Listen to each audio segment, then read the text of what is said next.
viral भइली देखो प्रिया सुहानी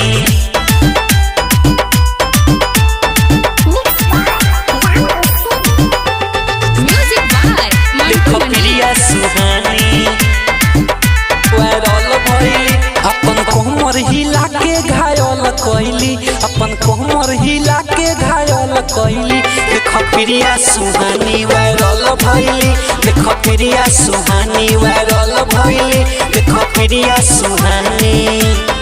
खेसारी भैया से ऑफर पा गइली खेसारी भैया से ऑफर पा गइली देखो प्रिया सुहानी वायरल भइली देखो प्रिया सुहानी वायरल भइली देखो प्रिया सुहानी वायरल भइली देखो प्रिया सुहानी वायरल भइली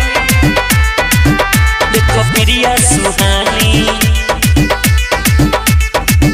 देखो प्रिया सुहानी पूरा यूपी बिहार में छा गइली पूरा यूपी बिहार में छा गइली देखो प्रिया सुहानी वायरल भइली देखो प्रिया सुहानी वायरल भइली देखो प्रिया सुहानी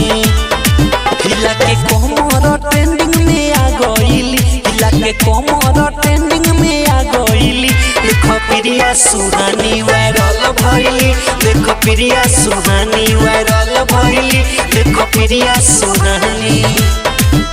वायरल भइली देखो प्रिया सुहानी वायरल भइली देखो प्रिया सुहानी देखो प्रिया सुहानी अरुण रामू के दिलवा के भागइली बिना छोटन के दिलवा के भागइली देखो प्रिया सुहानी वायरल भइली देखो प्रिया सुहानी वायरल भइली देखो प्रिया सुहानी जब कमर अपन हिला गइली जब कमर अपन हिला गइली देखो प्रिया सुहानी वायरल भइली देखो प्रिया सुहानी वायरल भइली देखो प्रिया सुहानी रिकॉर्डिंग स्टूडियो बकरी बाजार मोबाइल नंबर